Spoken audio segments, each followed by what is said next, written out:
You know what that means. It means we are live on YouTube.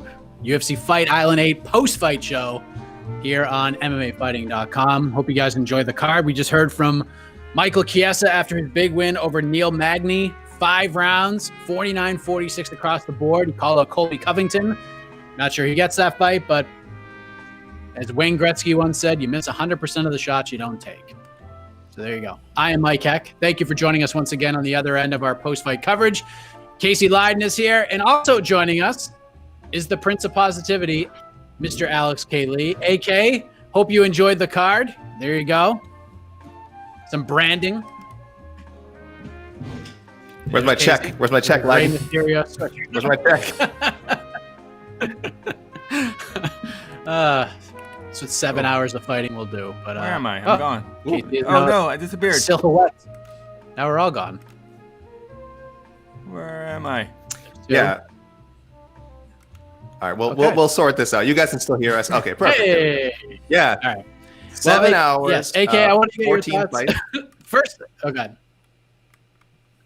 Oh, I'm just saying. Go ahead. It actually, but I mean, it kind of was not a bad card. I think any 14 fight card, you could have like 3 fight of the year, fights in the first like 7 fights. It's still going to drag once you hit that like 10, 11 mark. So I don't know. I actually thought for as long as it was, pretty good for Wednesday morning North America card.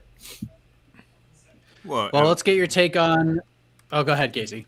Yeah, Wednesday morning for us, but over there, so right now it's 1:30 a.m. So that was kind of a normal East Coast fight card, I would think, well, except for the length. But as far in terms of times for local time, so yeah, it's hard, man. Those fights. I felt like, especially during like say Tyson, Tyson Nam and Matt Schnell.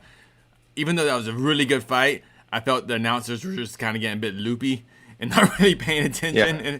But that's gonna happen in big cards like this. Long cards, rather. Yeah. I agree.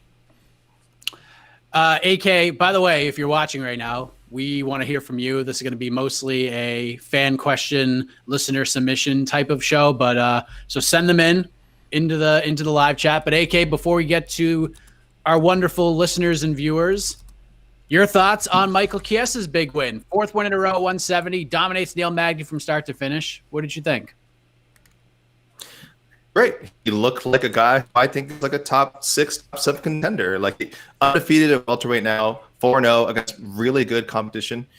He just beat Rafael dos Anjos. That's legit. And now getting this commanding win over Magny. It was certainly helped by the fact that Magny accommodated his greatest skill.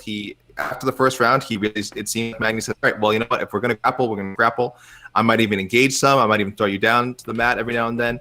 And Magny, has pretty good offensive grappling. But against Chiesa, this was clearly somewhat of a tactical error. I don't want to play backseat corner man here, but I think we know going into this fight, we would have all said, well, if this fight takes place primarily on the ground, it's a Chiesa win for sure. And we were not surprised in any regard because that's what it turned out to be. Chiesa won 4 out of 5 rounds. Again, and Magny had a good effort and a lot of times got out of some tough situations. Again, and got a slam in there somewhere. But every time you just knew that Chiesa was gonna figure things out, get the better of most positions, and just control the fight. So I don't know, maybe Magny saw something in round 1 that he didn't like, saw something in the striking that just wasn't working for him, or his team thought, again, maybe if they initiate the grappling and they're the aggressors, kind of beat him to the punch in that regard. Either way, it didn't work out for Magny, but Chiesa looked fantastic. We all know he's an elite grappler, and he showed that against a really, really tough veteran opponent in Neil Magny, and I love the call out after as well. I agree with everything you just said. So get those questions in. We're going to get to them in a matter of moments, but before we do that, the UFC Fight Island 8 post-fight show here on MMAFighting.com is being brought to you by ESPN+. Conor McGregor makes his long-awaited return in a rematch against Dustin Poirier at UFC 257 this Saturday, January 23rd, only on ESPN+. UFC 257 is exclusively available to ESPN+ subscribers for $69.99, or you can sign up now to get UFC 257 and an ESPN+ annual plan for $89.98. So you're going to save some buckaroos by doing that plan. So go to espnplus.com/PPV, espnplus.com/PPV, and order UFC 257 Poirier versus McGregor 2 right now. Save yourself some time. All right. With that being said, why, thank you. Thank you. Hey, you earned it, bro. You earned that air horn. You earned it.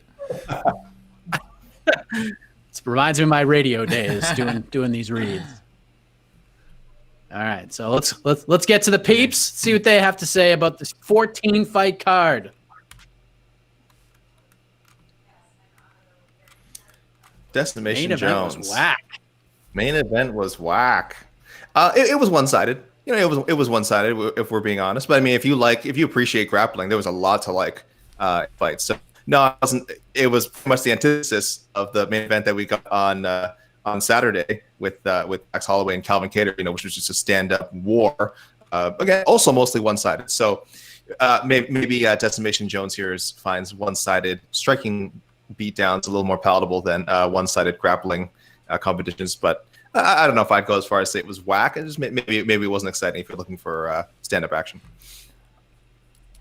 In terms of competition, because coming into this fight week, I think everyone was in agreement that what do we think the most competitive main event was? Was everyone pretty much saying Chiesa Magny as far as like the three main events? This was gonna be like the one that's gonna be really competitive. We thought.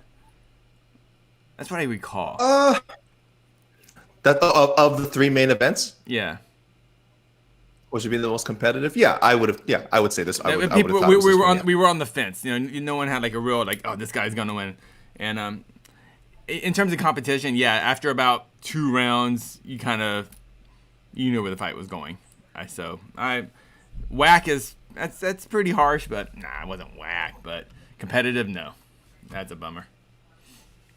The photo of Decimation Jones was excellent. It was Dave Chappelle from the Chappelle Show, the Trading Spaces skit. Outstanding. So kudos to you. Well done. Oh, he's back. No, I'm just. Oh, just to get another look at the photo. Yeah. I mean, okay. Well, if you're going to compare everything to Nick Diaz versus Diego Sanchez, that's setting a pretty high bar. So I mean, okay, fine. It was. No, but I agree. It was not the most exciting main event. Let's not frame it in a way that it wasn't. It was a great performance by Chiesa and a solid competitive main event. But well, not that competitive. But I mean, as in at least it went the distance. But yeah, I won't go as whack, but it wasn't super exciting. AK, this question is for you because Casey and I talked about this on the other side during the press conference stream. Thoughts on Michael Chiesa versus Colby Covington should the UFC pull the trigger on that matchup? Chiesa, nice little fiery one-line promo calling him out. What do you think of that matchup if it does happen? Love it. For anyone who might have missed it, he said the election's over, our shtick is done. Colby Covington, let's go, let's fight. So it was good. It was timely. Obviously, you guys had the inauguration in the United States today. So he was on point. It was obviously something he had thought of beforehand. He usually is pretty thoughtful with his call outs. So that's always a point in Chiesa's favor. Yeah, I love the matchup stylistically. I don't think I was supposed to say off the top of my head, I would probably, if you asked me to bet right now, I'd probably pick Covington. But nothing that Chiesa has showed me says that like he wouldn't have a chance. He's a really, really strong grappler. How he would deal with the nonstop pressure and wrestling of Covington, it'd be a real test. But that's why this fight should happen. So I want to see this fight.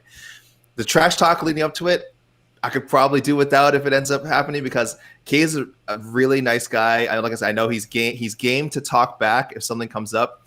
But Covington, I find his trash talk so dull. And I would not want to see Chiesa kind of lower himself to that level to match it. But seeing these guys in a main event, it would have to be a main event, by the way. I know they'd probably want to put it on a pay-per-view card with something else. I think this has to headline a fight night show, UFC on ESPN show, whatever. And I think it has to get 5 rounds. I think you want to see these guys grapple. And I think we could get a grappling matchup that would make even Decimation Jones happy. I'm really kind of curious what Colby's shtick will be. Now, is he still gonna go with that shtick? Go with the whole stop the still shtick for the next 4 years? I don't know. So we'll see. You like the call out, AK? Was that the proper Yeah, one? I like when anyone has a name. I think we discussed on either in the Q&A this morning. It's hard. All the days are kind of melding together, right, guys? They are. I don't know if we discussed it on the Q&A or the preview show, but we did say we did a preview show for this card, right? Okay. I honestly, everything is just a blur. People have seen my face way too much in the last like 48 hours. But no, I did like it. I think it's the right name for him. There's certainly other guys in the top 10 he could fight, and probably more realistic callouts. But this is a shoot for the moon and you'll land in the clouds or land in the stars, however you want to phrase it. And again, if he doesn't get the fight, he's on the UFC's radar. They should give him a top 6, top 7 guy, which is kind of where he is right now. And just keep on that short list for a title fight in the future. It's possible. Oh. Alejandro knew where my head was going because I was literally going to ask this exact question to Casey. What's more likely, Warley Alves versus Nate Diaz or Michael Chiesa versus Colby Covington? I think I know where your head's at, but let's hear your reasoning behind it. Did you catch why Warley wants to fight Nate Diaz though? I don't know if basically because Nate Diaz smokes the green, was it the smoky lettuce? What do people call it? I don't know. Devil's lettuce. That's what it is. Yeah. Thank you, Esther. Thanks, Esther. Yeah. How do you know that, Esther? I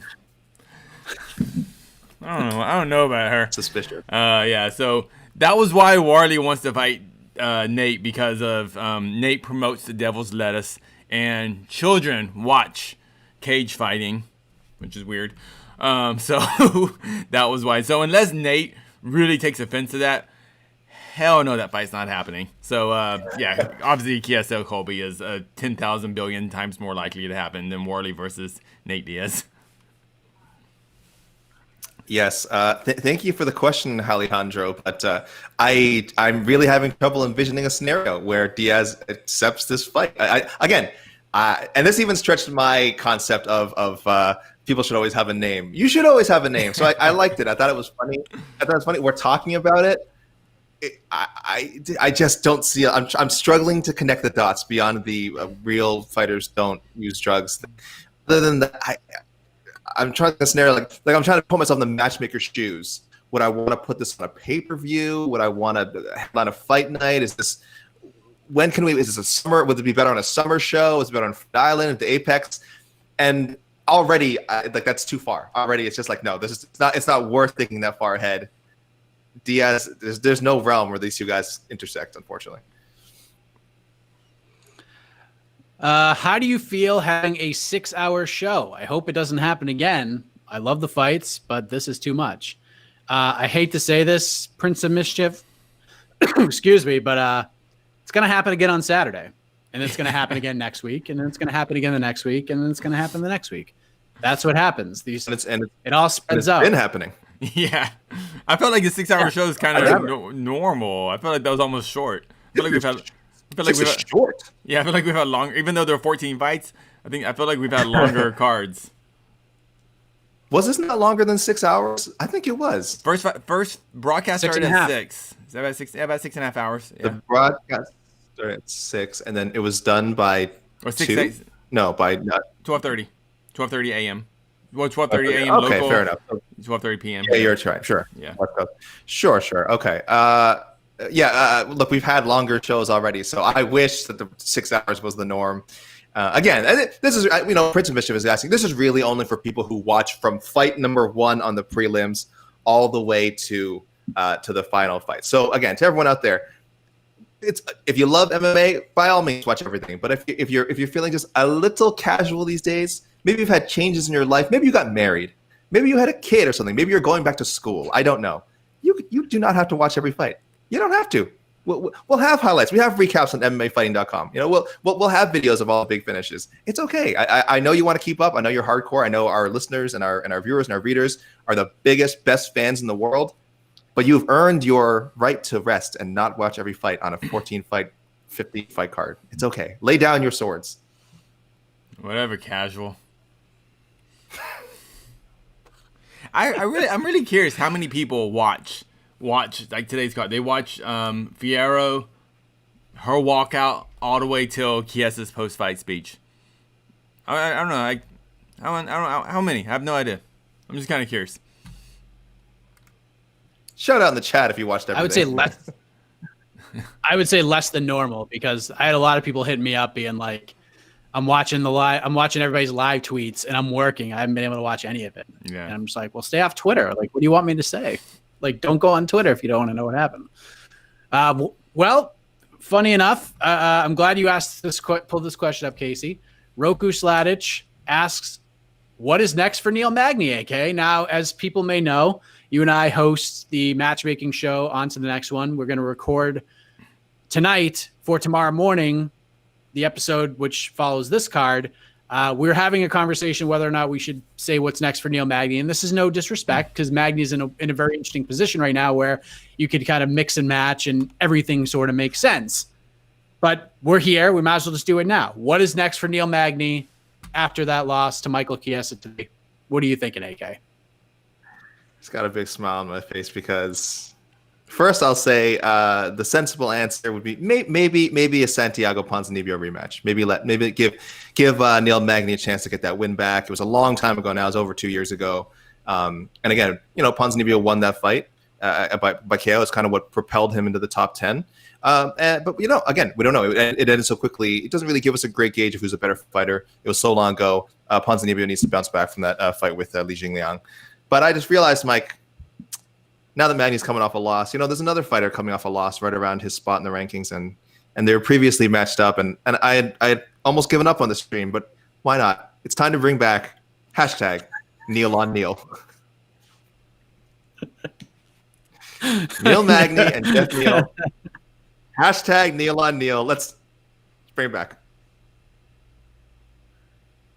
I don't know if I can take Jeff Neal away from another fight. Like, on to the next one. I feel like I put Jeff Neal in 5 different fights over the last 5 weeks. But yeah, Neil on Neil. The dream is alive, AK. The dream is alive. It was probably never gone. I shouldn't have given up on it.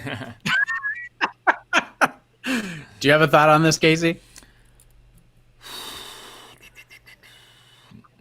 Neil's in that Magny's in that position where, yeah, with his ranking, with the loss, with his, I'm assuming he doesn't get paid. He's not in the top tier as far as salaries for the UFC in terms of welterweight. So I think he's pretty easy to match make.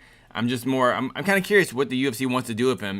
Do they take this as just a loss against a top 10 guy, and maybe his next fight Magny will get back in the top 10, or is Magny now that guy they use to build up the next generation of great welterweights? I'm kind of curious how. Sorry, my notifications are going off. I'm kind of curious how UFC will handle that. But I personally would like to see. I don't know, man. Someone like Neil Magny versus Michel Pereira. Is that crazy? I don't think it's crazy. I don't think so. There's something I kind of like about that fight. To really test Pereira's, maybe not his wrestling cardio, but just his cardio in general. I know we've seen Pereira have trouble with just being held, but I don't think Magny's that type of guy. But he can just push it with his volume striking and just general pressure. So it'll be, I think, an interesting stylistic matchup. Only if it's crazy Pereira, though. I don't want to see mature technical Pereira. Nobody wants that. I want crazy Pereira. Yeah. Yeah, I don't want winning. I don't want this player that cares about winning fights. What are we doing here? Why? Ooh, sorry. Winning fights. God, fighting. Ugh, disgusting. Get out of here. Here we go. You can't go wrong. That's what's kind of interesting about having Magny in the spot, is you cannot go wrong. You can put him against anybody, and it all makes sense. Yeah. From Sheila, AK. If we didn't watch all the fights, we would have missed Davis versus Jones. It was the most fun fight on the card. That's a great point, Sheila. That's a great point. And again, if you stuck from this card from beginning to end, you were rewarded. You got some really good fights. That was the best of, and there was several good fights in this card. Some good highlights. You were rewarded if you watched it. But I'm just saying, for people who I have no life. It's my job to cover MMA, so it's a perfect storm, and I love MMA. So those 3 things is like, of course, I don't mind sticking around. But again, some people have lives, some people have things. So I'm saying, if you missed it, you can always catch a replay. That's the other beat of it. We live in an age, guys, where everything is recorded. There is no, I missed it. they'll never show that again. It's like, no, you can probably, if you missed Davis versus Jones, definitely whichever way you have ESPN Plus, Fight Pass, whatever you have, whichever method you have to rewatch it, go watch it. But if you miss it live, okay, you missed a moment maybe, but again, life's too short. Hopefully, if you didn't catch the fights, you're doing something else productive, you can catch the rest later. But Sheila's right. If you watch this from beginning to end, you've rewarded. It was not a bad card at all. No. Casey, let me ask you this question. Right now, I know the sample size is very small because we've only had 2 events in 2021. But as of right now, January 20th, 2021, is Mike Davis versus Mason Jones the fight of the year? Absolutely. That was a great fight. Will it win fight of the year once we have the other 6,000 cards we're going to watch later on? No, it would not win fight of the year. It was unfortunately just too low in the card, not enough stakes in the fight. But it was an extremely competitive fight, highly technical, highly violent. Had everything right. Like I said, there's so many free. I knew the fight was awesome, but I'm trying to go back in my memory, and other than them hitting each other a lot, I can't remember the fight. I have to actually see highlights of it again because we saw just so many fights. But yeah, fight of the year. It was just great best. You know what? It was the best fight of the year so far, but I'm really hoping it's not the best fight of the week. I'm really hoping we're gonna get something on Saturday that's gonna even outshine that amazing fight. So I'm being positive. Yeah, and we certainly could. But yeah, it was. Yeah. Is this number 1 it was, or is it number 2? Yeah. No, it's the best one we've had so far. I think the Holloway Kattar fight might be more memorable. It might be a fight we certainly look back on. Again, just if just for the name power. But I think anytime it comes up, someone else might say, "Hey, do you remember a few days later when Mike Davis and Mason Jones had that fight?" You're like, "Oh yeah." You're like, "Yeah, that was a better fight." So the Holloway Kattar fight is always going to come up first in conversations. Even by the end of the year, I'm sure I'll be talking about that fight instead of Davis Jones. But if you're just talking about pure entertainment, ignoring where the card placement, stakes, and the names, Davis Jones was so good. And Casey, I know you're saying it's kind of hard to remember what happened, but like. It's what made it great is it wasn't like a brawl. It was one guy was winning the fight, then the other guy was winning the fight, and then sometimes they'd be evenly trading. But there was a real ebb and flow to it, which you don't always see in the UFC. Often you see once one guy takes control, it's kind of starts telling the whole story. Somehow these guys they would get stung, they would get shaken by a hard shot, and never quite back down. They'd find a way in the next minute to recover. It was really advanced stuff for Davis, who's only in his 3rd UFC fight, and Mason Jones. Coming over from Cage Warriors, but only his first UFC fight. I do not think Holloway and Kattar was even the second best fight of the weekend. Second best fight of the week. I thought that was the most brain damage we're going to see all week. But yeah, the fight for a fight of the year, it needs to be competitive, and that fight, unfortunately, Kattar Holloway was not competitive. But are people really saying Holloway Kattar is like a fight of the year contender? No, I think a lot of people were excited in the moment. I'm seeing a lot of comments. I didn't even think it was a fight of the night. Kind of like, yeah. I saw some people who didn't enjoy. I saw plenty of comments of people who did not think the fight was that great. Who thought Holloway's performance was amazing, but yes, as far as it being like a competitive fight, obviously it wasn't. So there's some people who are kind of saying like they didn't understand why it won fight of the night. They're like, shouldn't he have just gotten a performance bonus? And but I mean, Mike and I have made a point that we think Kattar was rewarded for his toughness, and the fact that he kept coming back and was in the fight for so long is kind of what allowed Holloway to style. I know that sounds almost like a backhanded compliment, but in this situation, it did take kind of 2 people for Holloway to get to show out like he did.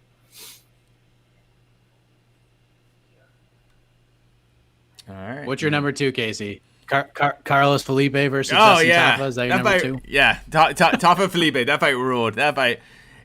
And dude, of all the weight classes, I actually heavyweight, men's heavyweight is probably like my least favorite weight class too. And the fact that I'm saying that fight was awesome, just go watch it. Go watch it, Sheila. You're probably I'm assuming Sheila. I don't know why I'm saying Sheila didn't watch the fight, but if you haven't watched that fight, I think she watched it. Yeah, she watched. She's hardcore. All right.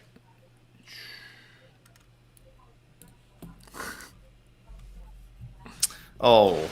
Is it over for Markus Perez? AK, I have a feeling that Markus Perez will not be the only one in this conversation from this afternoon's card. Is that a fair statement? he did them a favor though, didn't he? Wasn't this a short notice fight? Let me check. He took this on short notice, right? I don't know. Yeah, It was short notice. 3 weeks notice. Okay. Yeah, for Izzy Fatikufu. So and by the way, that doesn't mean I'm nearly certain we have seen guys take fights on short notice, and if it was like their third or fourth straight loss in the UFC, I think they would still end up getting. So he's not saved. I would just hope that the fact that he took this on short notice would give him some leeway. You know, he's an exciting guy to watch. He's almost like I kind of compared him to Pereira, where it's like I don't really want to see him fight smart, but if he's not fighting smart, then he's not winning. So he's in a tough spot. I hope they give him another chance. I hope we see the Joker makeup come back. Apparently, that was a conscious decision not to wear the Joker makeup anymore. This is sort of a new beginning for him.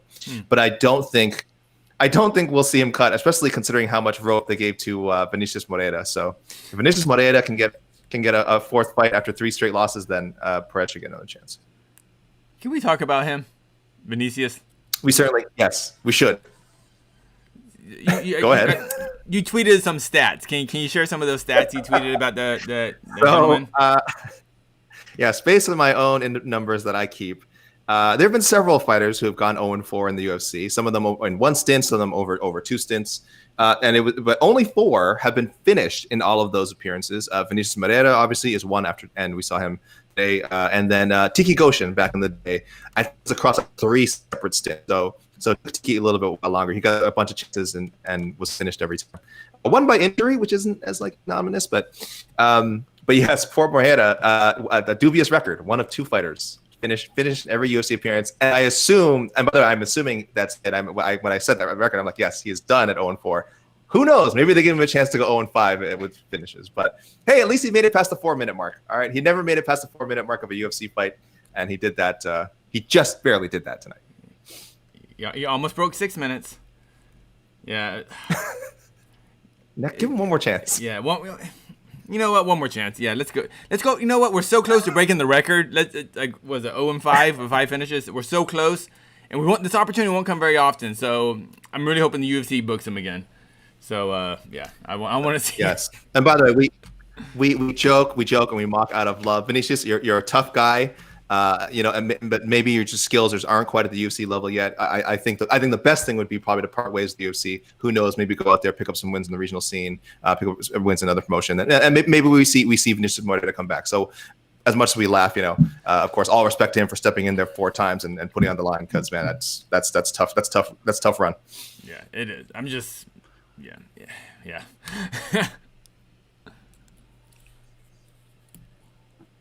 Was it a busted rib or liver shot that hurt Lazzez? I think it was. I don't know if we could answer that question, but the broadcast team seemed to think it was a broken rib. That was they would know much more than I would, but I don't really know. Usually from a kick like that, it looks like it was he just hit the rib really hard. I don't even know if it was broken, but just taking 3 kicks, even were they all blocked, or was a couple of them blocked, or they kind of hit the elbow and bounced off? Either way, I think all 3 of them made it through to some degree. Yeah. Three kicks like that from Mr. Warley Alves. Yeah, that's gonna break something. And I just want to thank Mr. Alves for not kicking one of the most handsome men in the UFC in the face. That was very generous of him. He didn't ruin his moneymaker. So and I'm sure that's why the UFC rewarded Alves with a performance bonus. So this was like one of those high school back at high school scraps where it's like, we're gonna throw down, but no face shots, right, bro? No face shots, right? We're just going body shots, right? No face shots, obviously. Yeah, we got a semi-formal next week or something, but first of all, Warley was a man possessed. Our own Geek Cruz, of course, spoke to him before, and he was saying all the things about like, I kind of feel bad. I've become a mediocre athlete. I kind of became, lackadaisical and like lazy in my preparation. And I read that article and I was like, every fighter says this. I mean, it's very, I don't know if I buy it. He came out like who really was like, I am tired of people having, not talking about me anymore. I was a top prospect once. And he really put on Lazzez. It was amazing.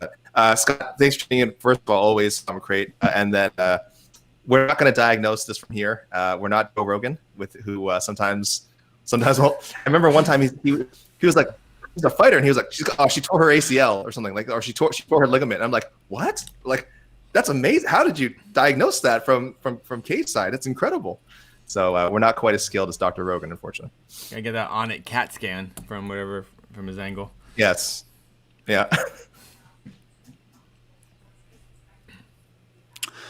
What are your thoughts on Umar? Is he potentially mini Khabib, meaning he will retire undefeated and a champion? AK, what do you think? How I can't even begin to accept something like that. First of all, he's a bantamweight, which is right now, I know we'll still kind of overlook it. It's one of the most loaded divisions in the UFC. So I don't know if he'll be undefeated by the end of the year, much less by the end of his career. There's so many good fights for him. He looked amazing. He definitely lived up to the hype. Morozov, it was a super tough guy to make your debut against, and he had his moments as well. But Umar was his more than his match in the striking, more than his match in the wrestling, in the grappling. So all the hype around this kid was very well earned. Will he become a champion? Oh yeah. Oh, I could see that for sure. Undefeated, I don't think anyone retires undefeated except for Khabib. So no, I'm not quite willing to predict that. But he's got the skills to be a UFC champion for sure. Well, you really think that you saw in the second fight of the night, you looked at him and go, that guy will be fighting for the title. You really think? I'm saying he could. He could. Potentially. I answer the parameters of the question. Potentially, yes, I could. But again, I can say that about a lot of guys at 135. It's such as, like, I would say that about I would, because like if you ask me, like, oh, would Merab Dvalishvili, could he be a future champion? Hells yeah, I'd say that about Merab Dvalishvili. So there's literally like 7 or 8 guys. So you ask me, could they be a potential champion? I'm like, yeah, right. But you know. But Umar isn't even. I wouldn't even have him ranked in the top 30, maybe top 30, maybe definitely not top 20. But you already think he's that good. Yeah, I know you're saying how many bantamweights are there? Yes, how many bantamweights are there in the UFC right now? Even. I will. Oh, I will. Quite a few. I will say this though, with his connection to Khabib, and the fact that he got the 50K tonight, he will most likely get very favorable matchmaking. So. I'll give you that one. So there is potential that he might. I wonder how fast they're going to push him though. I'm not. Did he say anything post fight? Is he a guy that wants a slow roll, or is he like, I'm ready? Like, no. No, I think he was one of several fighters today who said I was not pleased with my performance. So I think he saw a lot of mistakes he could have corrected. He had a nice little moment with Khabib after, where Khabib was like, year ago today, or 9 years ago today, I finished a guy with the same move, same choke, but it took me 3 rounds and it took Umar 2 rounds. So that was a nice little moment. But Casey, if you're asking me where I would rank, well, you didn't, but if you're asking me where I'd rank Umar out of about 80 bantamweights, I would put him right now amongst all the 1-0 bantamweights. I'd put him right at the top, so he'd be like 53. He's my 53rd ranked bantamweight right now. That's a strong debut. This thing out of 8 and it's debuting 53. Okay, that's really high. He's taking Adrian Yanez's spot. Whoa. Yes. Umar versus Askarov one day. Sure. Well, that would be maybe. I mean, Askarov would have to. Askarov would have to come up, right? Yeah. But yeah. I sure. Askarov goes up, or Umar. I don't know enough about Umar to know he'd go down. I'm not sure if he has multi-divisional aspirations. He looked like a pretty healthy sized 135er, but I don't know.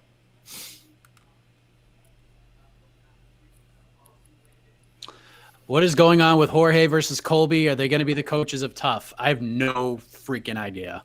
No idea. I think you and I talked about this on the prediction show for On to the Next One, AK. Tough does not work, in my opinion, unless these 2 guys are involved. And unless for some reason Conor McGregor is like, you know what? I'm feeling generous. I'll do Tough. Outside of that happening, you have to do Masvidal and Covington as the coaches, or no one's going to watch it. No one's going to watch it except for Alex K. Lee, because he loves The Ultimate Fighter. He loves it. I watched the Edgar Penn season that set up their 3rd pointless fight. I watched that season. Horrible, and I watched it. Yeah, look, I've said many times, I wish they would change the format and just go with like actual coaches as opposed to having to film a show that puts off a fight. And a fight that may not happen because a lot of times these fights get derailed by injuries or other things. But this is one situation where both guys are so inactive anyway, and clearly don't plan to like stay busy in the division and fight more than once or twice a year at this stage of their careers. So in that sense, putting them on a show is, we've waited long enough for them to fight anyway. I don't mind another, again, whatever, 6 weeks, however long it takes for them to film and for the show to actually air. And like Mike said, these guys have the personality for it. They would bring in viewership if this was to be put on ESPN or put on some sort of programming that they want to draw eyeballs to. Then they have to. This is one of the very few matchups where I do still like fighter coach versus fighter coach. But other than that, I kind of like to see them play with the format. But yeah, we don't really know. Colby has said many times he wants to do it. Has Masvidal mentioned it at all? I don't think so. He just hashtag super necessary and then he moves on. I don't know. Yeah. Like, I don't recall Masvidal ever publicly mentioning it. Yeah, I know that's the fight the UFC is working on. That's as much as I know. But it's interesting because as of right now, looking ahead at the schedule, there is a main event attached to every single fight card through March right now. Through March, this is a main event fight. Unless you're paying these guys good money to co-main some sort of pay-per-view. Right now, the first UFC fight on the schedule, fight night on the schedule that does not have a main event is the April 10th card. So, I mean, if this fight's happening, it's not happening till at least April. That wouldn't even work with Tough. That wouldn't work. They couldn't. Yeah, so it won't be Tough. Yeah, that won't work. If they're in Tough, that means they're as soon as it'd be like during midsummer at best to shoot the show and remember they shoot it and then they wait for like another 3-4 months too after. Yeah, so yeah. You know who they should get to be the coaches? They should be the coaches: Warley Alves and Nate Diaz. Let's go. There we go. There's your next Ultimate Fighter season. See, we were struggling before. What's the road we can take to get there, Mister? No, don't do drugs. Crack is whack. Up with hope. Hope down dope. Warley Alves versus Nate Diaz on the Ultimate Fighter. Sure. There we go. Thank you, Sheila. I know Tough is great. Tough never die. Tough hasn't been great since it's been a long time. It's been a long time. It's not the show. It's not the fighters. It's just the reality show concept of like following these guys and gals like in a house and doing the basketball jerseys and all that. Like there has been no evolution to the show. Like you look forward to the fights and maybe the coaches challenge, depending on what it is. Outside of that, I don't care about any of it. I don't care how many beers Chris Leydon can drink. I don't care who pees in the backyard. I don't care about any of that stuff. I just want to see the fights, maybe the occasional training montage, and the coaches challenge. Like when they play air hockey against each other for $50,000 or whatever it is. See, I'm gonna say you're wrong. I'm gonna say you're wrong because, yeah, I like fighting. I like mixed martial arts, but what I really like is I want to know how good these guys are at being roommates. You know, I want to know. I was like, oh, is this potential lightweight prospect? Does he choose to sleep? Does he choose to go in the top bunk? No, is he cleaning up after himself? Is he doing the dishes? You know, that's what I need to know. You know, like anyone can fight, but you know, can you keep up with your daily chores? Just saying. That's And we even lost, like, I think part of the appeal of some of the early shows in a sort of a morbid way was, remember Cutting Weight, when Cutting Weight was still kind of so mysterious and cool. Yeah, it's like, oh, look how tough they are. They're almost dying. Right? Yeah. We even thought it was cool. And there was so many chances of people like missing. In the first, like, at least 6 or 7 seasons, there's so many times where like guys were just not prepared for how different it would be, how different it was in the house to make weight. And then as you got into the later seasons, it was just almost never an issue. They might still show a little bit of, oh, here's a guy chilling in the sauna, but it's like, it's just another avenue of drama that was kind of lost as things went on. Yeah, and then the better fighters realized, oh, I just fight. If I want to go in tough, I go in tough a weight class up, win it, then go back down a weight class. You know, that's what you, especially if the women, that's what happened. One or two weight classes. Yeah. So you, Sheila and AK, just get out of here. The only season I actually cared about what happened in the house was the season Matt Brown was on, because everyone was like terrified of him. It was just hilarious. There you go. I like the pranks. Remember what did they do? Put lime juice in his dip can or something. That's one of the more tame ones. Natalie, shout out your favorite pranks. Oh, or Natalie or anyone, shout out your favorite pranks in the comments, and we'll read some of them if they are PG, which many of the pranks on the show were not, unfortunately. Is this a tough thing? If Diego Sanchez will throw away Stephan Bonnar's asparagus. Oh, man. I mean, listen, that first season that first season is what made me the fan I am today, if we're being honest. And Diego Sanchez is a big part of that. So that's interesting. You're one of those. You're one of those fans who came in through tough, Mike. Yeah. No, I mean, but no. That's fine. To go from like a casual viewer of it, like UFC 40 when Ken Shamrock like left WWF and fought Tito. Like, I couldn't miss that one. There's no way I was missing that one. That was the first pay-per-view I ever bought. And I would watch, like, when it was on, like, Best Damn Sports Show and, like, they were on these, like, random networks doing, like, random shows. I would watch what I could, but I could not justify in my brain dropping $40 on a UFC pay-per-view when I didn't know who half these people were. Putting them on network on a cable show, doing that show, and getting to see it, like, a whole different lens of it, brought me in. Like, I could not miss a Monday night. It was like whatever show was on, I might have been Monday Night Raw, and then it was The Ultimate Fighter right after. And I could not miss Diego Sanchez every week. I couldn't wait to see what he was going to do. Like, what kind of weird things he was going to say, like what kind of meditation mantra and chant he was going to have. Like, I couldn't keep my eyes off of it. And then just learning more about the sport in that way, that's what it turned me from like casual viewer to like big time fan. You know, that's really interesting. Yeah. That's really interesting because, and I completely see what you're saying. But like what you just said now seems completely irrelevant for today's mixed martial arts world, because when you were watching it, like you said, you didn't know who these guys were, but now they all have 4 different social media accounts. There's Embedded. There's this show. They have their own video blogs walking around with them. You know, there's so many more ways to find out who these guys are before they enter the cage.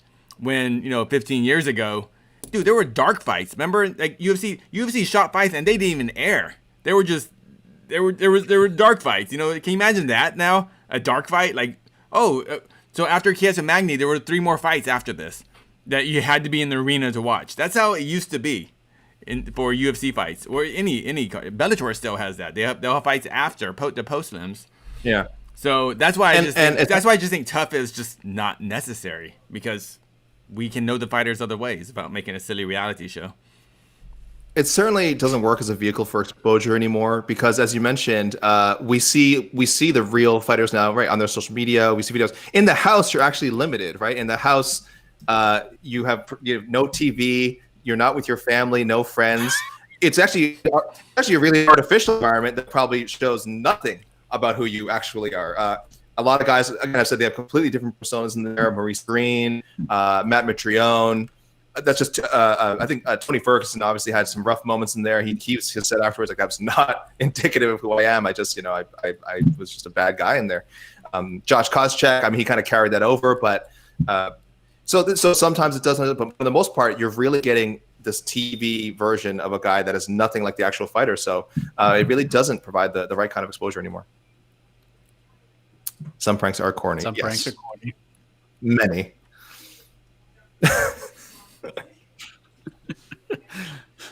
Jessica. Let me see. Unfortunately, the YouTube comments have gone haywire. Now we're just talking about tough when we just saw 6 million fights in a row. So let me see if we get questions about today's card, people. Yeah. Hold on. All right, I get a question. Maybe turn the tide here. I think it's a great question to do so. AK, how on a scale of 1 to 10, how much of a hose job did Ike Villanueva receive by not getting a bonus? All right. While we wait for some more questions to pour in, how do you say, out of 10? Out of 10, Mike? Solid 8. Yes. Solid 8. But that's as far as I'm willing to go. Solid 8. It was such a great moment. It was on the main card. He's fighting for his job. It's a legit walk-off. He smacks the guy and then does the sign of the cross, which my mother would love. God bless her.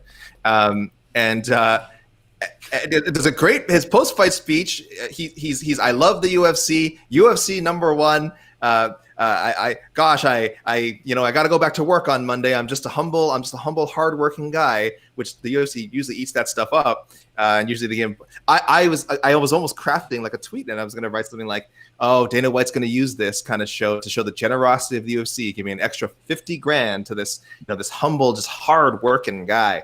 And they didn't even do that. So I don't know. He should have gotten a bonus. It was, and I would argue it was the most impressive finish of the night. If we're just going by aesthetics, like what was the best finish? The walk-off knockout was the best finish.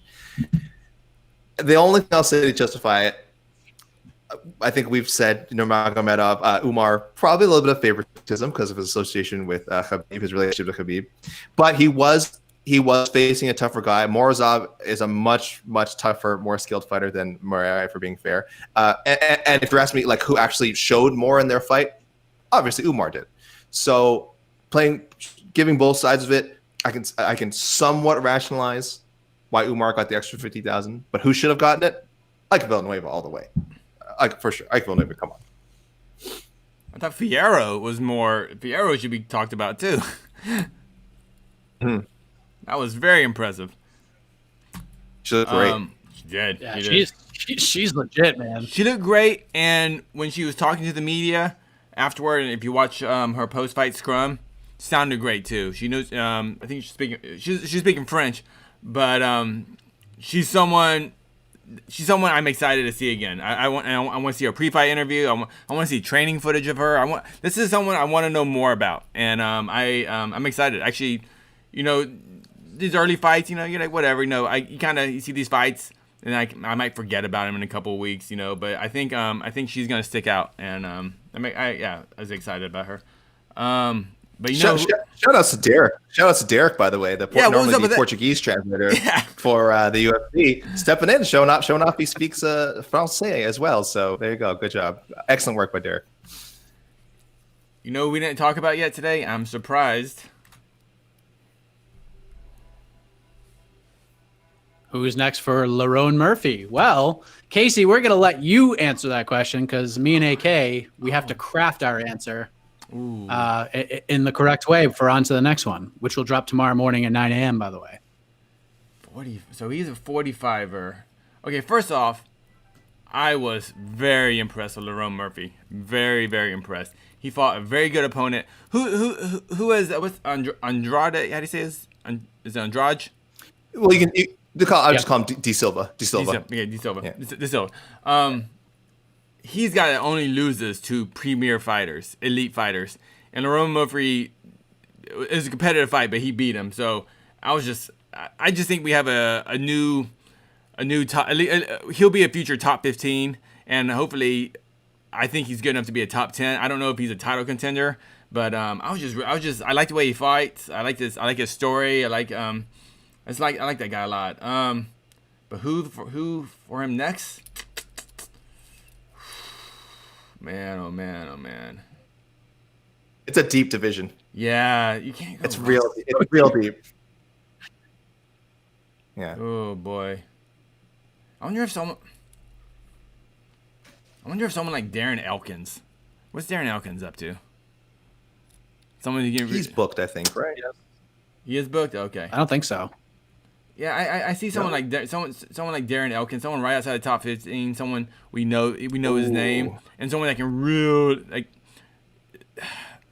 If you beat De Silva, you beat Darren Elkins, you're gonna be around. You're gonna be in the UFC for a while, and you can't really go wrong. But I just think I think you just saw that. I just think people are excited to see him, and I'm excited. I agree. Do you think we'll see Francisco Figueiredo be a title contender? AK, you go. I mean, look, he's clearly skilled. He's probably made the right choice, dropping back down to 125. I know his brother's the champion of that division.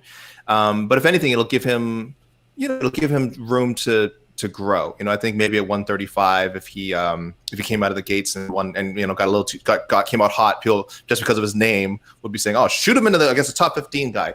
At flyweight, obviously that's not going to happen. I think you kind of let him simmer for a bit. He showed good skills today. He had grappling that he could rely on, which is always something that you want to see from someone that's just entering the UFC. But I don't know if we saw a championship potential today. It was a good performance. It wasn't overwhelming. Jerome Rivera is a decent opponent, but not someone who, like, if you beat him, I don't know, completely blown away. So, but if I have to answer this question, yes or no, Prince of Mischief, I'm a fence sitter. Everyone here who listens to me knows that, but I'll say no. I do not think we will see Francisco Figueiredo compete for a UFC title. I'm gonna have to go with a no also. At 25, maybe he bulks up a little bit and becomes a solid 35er, but I think at 25, I didn't see it yet. But congratulations on your victory, sir. Prove me wrong. Prove me wrong. Well, I mean, he'll be the first one to mimic everything you guys just said. He thought his performance sucked. I mean, I don't even remember if he ever fought a 25 before this. If he had, it was a long time ago. He spent a lot of time at 25. Because I remember when me and Guilherme Cruz confirmed this fight, everyone's question was, are you sure it's fights at 25? Because he doesn't fight at 25. And then we found out that it was. So I am going to sit on the fence. It's way too early to tell, but throw him into a matchup and test him. Throw him in there with Tyson Nam. Tyson Nam will fight anybody. This division is deep in talents, but there's not a lot of fighters. So you could put him in there with anybody. So if you want to throw him in there with a guy like Tyson Nam, I'd be down for that and see how that thing plays out, and we'll get a better glimpse of how good this guy is. That sounds about right. Yeah, I like that. Yeah, I like that. There's a little on to the next one freebie, guys, because we're probably not going to talk about Francisco on the show. So there's a little freebie for you. Can we call him Figgy Talls? Is he taller than his brother? All right, I'm gonna go with Figgy. No, someone said small Figgy Smalls or something, but we got Figgy. But Smalls. Figueiredo doesn't like that name though, so I don't know. I'm not gonna use it. You can't. I'm not gonna say it to his face. Jeez, man. Okay. That makes it okay then. I'm a keyboard warrior, sir. Jeez. We have a question from Dr. Alan Grant. I love this question, by the way, because then I get to humble brag a little bit. Is Omari Ahkmedov a legit contender? He beat Weidman, albeit super close decision. He did not beat Weidman. He lost that fight. But he learned a lot from that fight. There's no doubt about it. And that's why I picked him so confidently against Tom Breeze. I figured third round, that's when things get a little sketchball for Ahkmedov because he gets tired. But I just needed to see it from Tom Breeze first. This is the fight that he needed. If Tom Breeze is going to be a legit 85er, this is the fight he had to show it in, and I had a feeling he wasn't going to be able to. He's got skills, great boxer. He's talented, but Ahkmedov is a tough dude. And I want to thank Omari Ahkmedov because I believe I was the only one in our staff picks that picked Ahkmedov, and he made me look like $1 million. And because of that win, I got to outpick everybody on the staff this week. So I was very happy about that. So thank you to Omari Ahkmedov. But the question is, AK, is Omari Ahkmedov a legit contender? Is he a contender at 185? No, the cardio is so questionable. The cardio is a legit problem. He sounded gassed after this fight. And it was a pretty it was not a slow fight. I mean, there was quite a bit of action in the duration of the fight there was. But man, I don't know. I don't know if you can be breathing that heavy after if you can keep consistently sounding like that after fights. The Weidman fight, he gassed, obviously. The Weidman fight, I remember, it's really, really grueling first 10 minutes. And then the last round was whoever gets a takedown first was going to win. And it just happened to be Weidman. And then neither guy was going to get back up once they hit the ground. So that's a problem. That's a real problem for Ahkmedov. He showed some striking in the past too, but I mean, wrestling really is sort of his A skill. Is it at the level to be a contender at 185? I don't think so, considering how strong that division was this year. Nah, I don't see him becoming a legitimate contender. That's 2 no's for me. I feel so bad. I think he's like a consistent top 15 guy.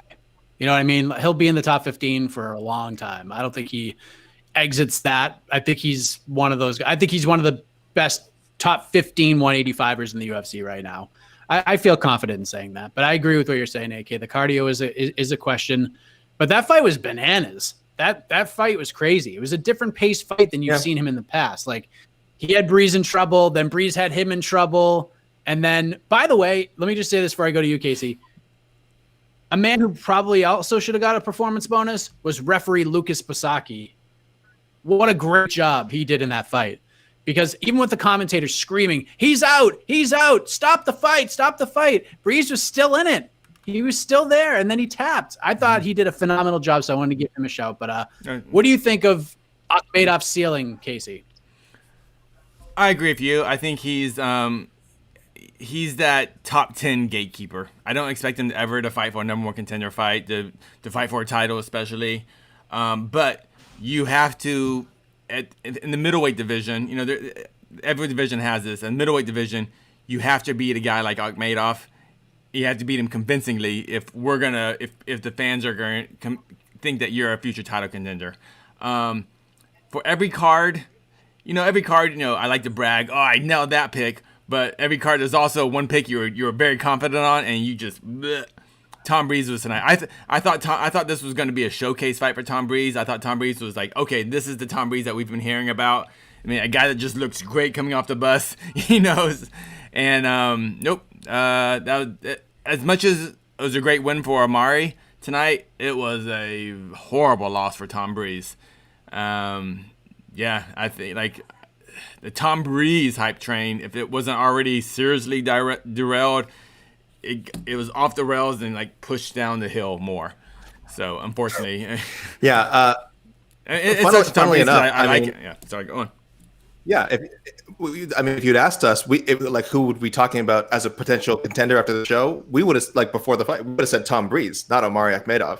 So that's what's kind of fun. That's why I guess we're reacting kind of such a weird way to this question is it just wasn't the outcome that we expected the way it went. And so yeah, it's funny. I would view Breeze as like the higher ceiling prospect. He's not a prospect anymore, but higher ceiling prospect to become a contender. Mm-hmm. And he lost. So now I don't know what to think. Yeah, it was a bad loss for Breeze, but someone suggested this. Watch my 666. Mm-hmm. I like it. I think that's fight that makes sense. That's not bad. I might steal that for the show. All right, we're right about at an hour, so let's take a couple more. We talked about this a little bit, but I don't know if you have any opinions. Yeah. She's a monster. She is a monster. I like I said earlier, I left our Q&A, and I think the last thing I said besides a goodbye is I'm picking Victoria Leonardo in an upset. And then probably 35 seconds in that fight, I immediately regretted that decision. Like the fact that Leonardo didn't immediately charge at her and throw her up against the cage and shoot a double and change levels, I knew she was in big trouble. That's why I said probably 55 seconds into the fight, I tweeted out, she needs to get this fight to the ground ASAP. And she didn't. And that's what happens when you fight somebody with those kinds of credentials. Manon Fiorot is a legit striker. And she gained probably so much confidence from that win because not only was she landing her shots, but when Victoria decided, you know what, I'm going to take this fight to the ground, she just out-muscled her. Victoria couldn't get near her. And that was it. And then she just picked her apart. She is nasty. She's long. She's strong. I'm not ready to say give her a title shot or she's going to be a future champion, but she's someone we got to keep an eye on, no doubt about it. And I hope the UFC progresses her the right way. Like, don't throw her in any crazy fights. Slow. Let her build her way back up and just get even more legit and get onto more television sets and into more living rooms and eyeballs can watch her. Like, slow roll her, let her do her thing. What did you think of her performance, AK? Yeah, thank you, Peyton Marfell, for the question. Yeah, first of all, Leonardo is really tough. I know we said about every fighter, but I mean, if anyone's seen her in Invicta, she's super tough, a really great athlete as well. So I kind of know what Mike is saying is like he's a little surprised she didn't just kind of jump out of the gate. But I think she definitely saw very quickly what a skilled and also unique striker that Fiorot is because when you have that karate, I mean, a lot of fighters have had karate, but obviously they can't like actually bring it into the cage. Of course, Wonder Boy is number one example of a guy, Machida, that people view as karate fighters, but her style is distinct, and that is we're talking about potential, like star power. That's a big thing. If people see her, they're going to remember her fighting because she fights. She has a striking style that's effective, but also stands apart from other women in her weight class. She's the first French fighter, a French woman. Excuse me. She's the first French woman to win a UFC fight, and that's big too. So there's already a couple of hooks there. I'm sure she's going to work on her English. Again, that's not her number one concern right now. She's only in her 7th pro fight. She's got a lot of other skills to work on, but I'm sure there's already people in your ear saying, hey, Manon, you could seriously be a star in this division and in the UFC. Let's work on the English a little bit, and then and let's keep those skills going and just keep getting your name out there. And I wouldn't be surprised if the UFC was so high in this performance that they threw her on a fight night main card in her next outing. Figueiredo versus Justine Quiche. Sure. I think that's love that. It's a fun fight. I think that's not pushing her too far up the ladder, and I think Justine's coming off a loss. I think this works. I think it's an exciting fight. I'm just excited when I see new prospects. And, it's like, oh, how old is she? How old is she? I think she's 30. 30. Okay, so she's in that athletic prime right now. So people crap on the women's flyweight division, and I've always been just give it some time, because for the longest time it just wasn't like the premier division. It was always about the bantamweights of Ronda Rousey, then it was about the strawweights of Joanna forever. So there was just no big push, no rivalry. No rivalry. Joanna had rivals. Ronda had rivals. Problem with Valentina, she's really had no rivals at 25. So it seems kind of like this division that just exists at the top, and but after that it's just whatever. So I've always just give it some time. These things take years to kind of develop. So, but I think now is coming. These women are developing their skills. So Valentina's gonna have some stiff competition coming up pretty soon. But a couple more fights for Miss Figueiredo. Yeah, poor Victoria Leonardo had to fight Chelsea Hackett and get kicked in the body by her. Then had to fight Manon Fiorot and get kicked in the body by her. Good God Almighty. Fiorot versus Ariane Lipski. Too soon. Too soon for that fight. Too soon, but hey, I like what you're thinking though. But that just means that people at home, when they saw that fight too, I think they saw big things in her. It wasn't just a win. It was just like, all right, this lady is special. One more. Fine.